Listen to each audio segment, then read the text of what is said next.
At speaking of karapatan, ang ating karapatan sa West Philippines sa ating bigyan pagkakataon ngayon. Ito yung lagi nagiging target nung binabanggit ko sa iyo ng mga pro-China. Pag may binigay itong statement tungkol sa sitwasyon sa West Philippines, ito laging binobomba. Kuyog Oh, parang kasalanan pa niya na merong nambubuli sa West Philippines Sea. Nasa ating pong liya takapagsalita po ng the Philippine Coast Guard, West Philippine Sea, Commodore J. Tariela. Commodore Tariela, magandang umaga po sa inyo, si Weng and Orly po ito sa radyo na TV pa. Commodore? Magandang umaga po, Commodore. Hello, Sir Orly, Ma'am Weng. Magandang umaga po sa inyong lahat at sa inyo po mga taga-subaybay. Yeah, good morning, ano ho yung kompletong detalye po nung nakita na kasi itong mga barrier na binabanggit namin yung sa bunga ng palatuntunan kanina dyan sa may bagi ng Baho de Masinloc. Parang kabuti ito sa mga dyan, minsan mawawala. Tsaka when there was a time, di ba, na hinatak na yun ng gobyerno, tinanggal ng gobyerno, tapos ngayon binalik na naman, Commodore? Yes, Ma'am Weng, no? We cut the barrier way back in 2023. Pinutol natin ito and then we remove also the anchor ng barrier. Pero itong barrier na to, Ma'am Weng, no? Binabalik lang naman ito ng China Coast Guard sa tulong ng dalawang Chinese maritime militia nandun sa loob. Kapag may na-monitor sila ng movement ng Philippine government vessels like BFAR and Coast Guard at ng mataas na bilang ng mga mais ng Pilipino. Sa ngayon, ano po ang sitwasyon doon? Latest na natanggap ninyo doon sa barrier na yan. Kailan po yan inilagay at nananatili po ba sa ngayon doon sa entrada ng Baho de Masinloc? Itong barrier na to, Ma'am Weng, inilagay lang nila ito kahapon ng umaga. No? When they monitored a large number of Filipino fishing boats, as many as 26, no? Ito yung naulat natin yesterday, kung saan ito mga mais ng Pilipino na to are scattered, no, sa vicinity ng Baho de Masinloc at a distance of 30 nautical miles. Ano po ang plano ngayon ng Philippine Coast Guard at ng Philippine government dyan sa barrier na yan, Commodore? Well, on our part, Ma'am Weng, no, we have reported this to the National Task Force West Philippine Sea. And as to what will be actions to be carried out, those are operational details already.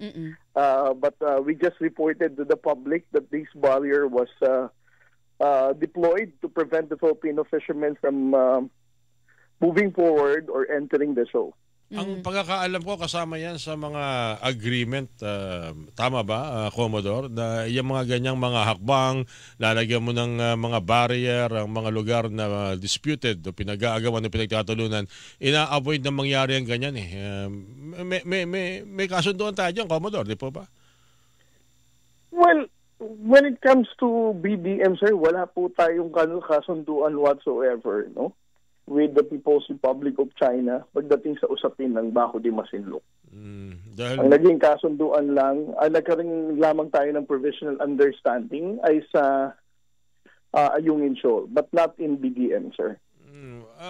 Itong mga ganitong mga development, kasama na rin yung mga malimit na pag-radio challenge ng People's Liberation Army Navy dyan sa West Philippines Sea. Umiigting daw dito mga nakalipas na mga linggo, nakalipas na mga araw. Tama ho ba yung observation na yun, Commodore? Well, it has to be seen in different contexts, sir. You know? For example, kung mas madami tayong pagpapatrolya, obviously, mas maraming instances na masasabi nating sina-challenge tayo. Pero kung mas konti ang patrolya, definitely, walang matcha-challenge.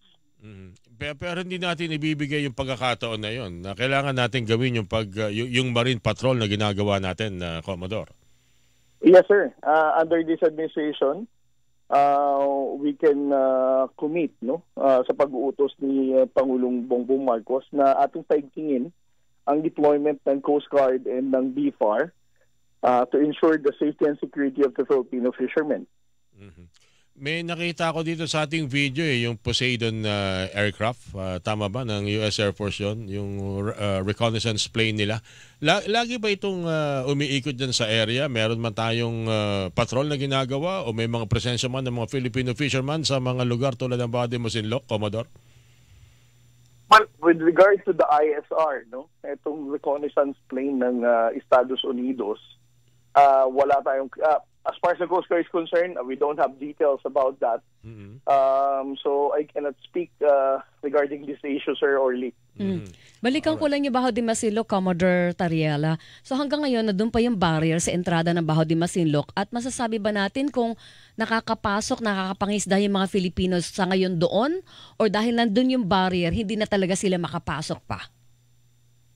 Well, ang barrier remains to be placed dito sa bunganga ng Baho de Masinloc. Opo. But ang ating mga mangisdang Pilipino ay nakakapangisda naman on the outer stretch ng Baho de Masinloc. Hindi nakakapasok. Ang dahilan lang naman kung bakit kailangan pumasok sa loob ng shoal is to ensure, kasi kahit pangit yung dagat, no, yung kondisyon ng dagat sa labas, kapag pumasok na sa shoal, tahimik.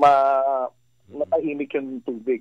But Parang dun sa pangisdaan, dito sa gilid o sa surrounding vicinity ng Baho de Masinloc, nakakapangisda pa rin naman ng mga Pilipino. Malaya po sila nakakapangisda? Walang harassment so far reported sa inyo? As of this time, Ma'am Weng, wala pong napabalitang harassment ng mga China Coast Guard. I think it is primarily because of the presence of the 4 BFAR vessels na nandoon and 2 Philippine Coast Guard vessels na sinisiguradong ang kaligtasan po ng ating mga mangisdang Pilipino. Ilan po ang Chinese vessel na namomonitor dyan sa may Baho de Masinloc sa ngayon, Commodore? Well, there were 5 China Coast Guard vessels that we reported yesterday, Ma'am. No? That's 5205, 5201, 5303, 3301, and 5203. And nandun lang sila, nagbabantay. Walang anumang movement against our fishermen and BFAR and PCG personnel.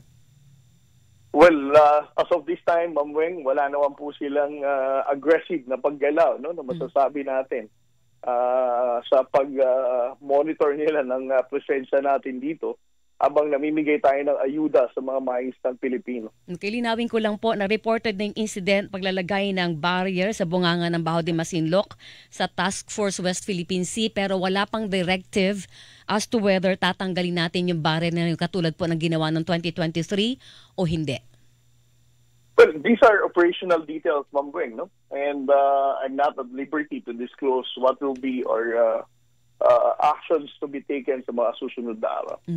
Okay, siguro last 2 questions sa akin, Commodore. Unahin ko na lang muna. Ano na ho ba yung development sa ating inaasahang karagdagang fleet, mga barko sa Philippine Coast Guard? Kasi parang ini-expect ngayon 2025, meron tayong mga darating na barko for Coast Guard, Commodore? Well, 5 97-meter vessels. Ito yung pinakamalalaking Coast Guard vessel ng ating Coast Guard fleet. But these vessels are not yet to be delivered kasi ito ay ginagawa pa kasalukuyan at manggagaling ito sa bansang Japan, no? And then for the other inaayos, bago, o refurbished? Brand new to, sir. Brand new. Coast Guard vessel. Pakilagyan ng voltage pipe para may magnetic field. may Pwede magdugtong yung 5. May ultramagnetic top. Hindi. Definitely ito equipped with radars, mga kinakailangan ng Philippine Coast Guard, Commodore. Yes, sir.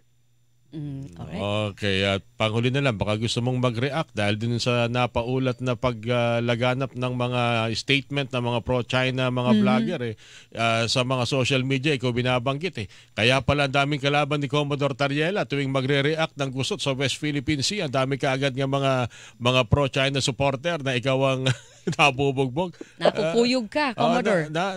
Gusto niyo mag-react doon, Commodore? Alam mo, para sa akin, Sir Orly, no? They can come up with different lies, disinformation, fake news all they want. But para sa akin, very significant ang effort ng ating gobyerno ngayon na palawakin ang kaalaman ng mga Pilipino sa tamang impormasyon pagdating sa usapin ng West Philippine Sea. The mere fact that the recent surveys shows that 8 out of 10 Filipino voters will not vote for any pro-China candidate.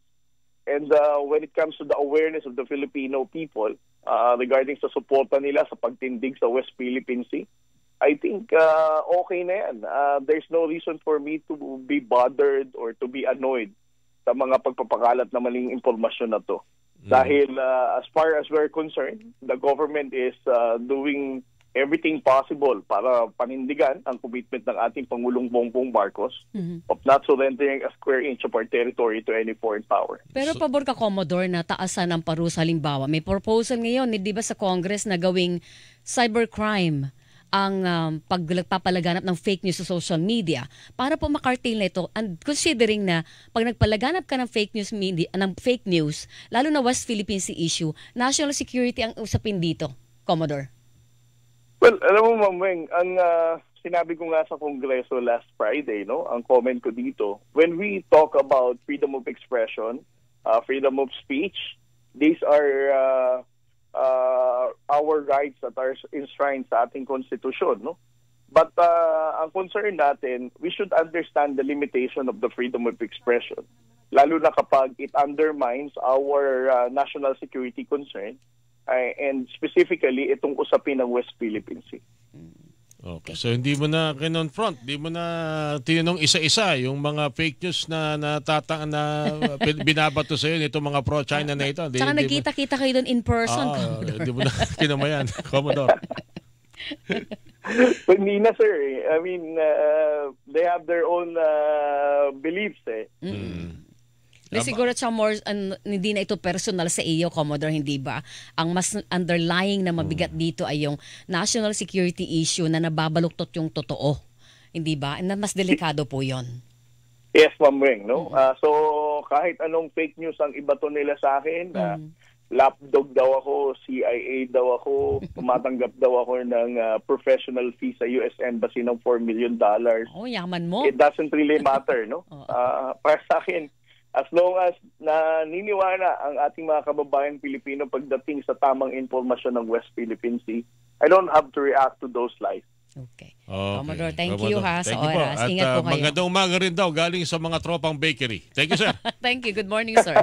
Yes, sir. Maraming salamat po. Good morning. Tariala po tagapagsalita ng Philippine Coast Guard. Susapin po ng West Philippine Sea. Nako mo!